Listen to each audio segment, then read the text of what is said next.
Welcome to Nightmare Files. Tonight, I'll be sharing 3 disturbing childhood memory horror stories. These are the kinds of memories that stay with people long into adulthood. Strange encounters, unexplained events, and the kind of fear only a child could feel, but never truly forget. If you're new here, don't forget to subscribe for more true nightmares. Now, let's begin. Story 1. The Man in the Closet. When I was a kid, around 8 years old, I used to hate bedtime, not because of the dark, not because of nightmares, but because of the closet in my bedroom. Every night, as soon as my parents tucked me in and turned off the lights, I'd stare at the closet door. It always felt like something was in there, waiting. One night, I swore I saw it move. The door creaked open just an inch, and through the gap, I saw a face. Pale, wide eyes, just watching me. I froze under my blanket, too terrified to scream. Eventually, I must have passed out. In the morning, the closet door was wide open. I told my parents, but they laughed, said it was just a bad dream. So the next night, I begged them to lock the closet. My dad even put a chair against the handle. But sometime after midnight, I woke up to the sound of wood scraping against the floor. Slowly, painfully, the chair was being pushed aside from the other side of the door. I never slept in that room again. Story 2. The Birthday Guest. When I was 6, my parents threw me a small birthday party. Just family, a few kids from the neighborhood, nothing unusual. But I remember one thing that didn't make sense.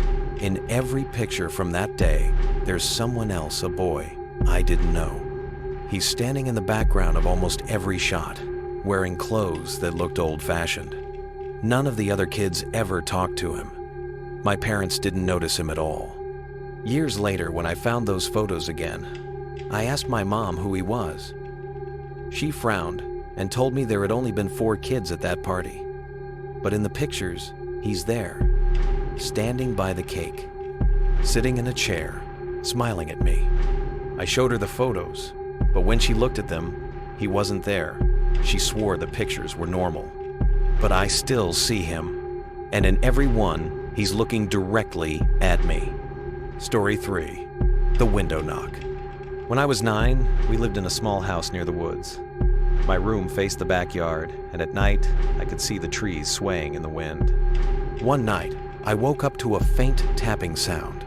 At first, I thought it was a branch against the glass, but then I realized it was too slow, too deliberate.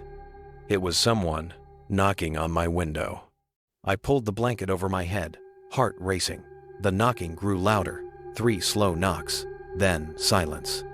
I forced myself to peek, and that's when I saw it. A face pressed against the glass, smiling.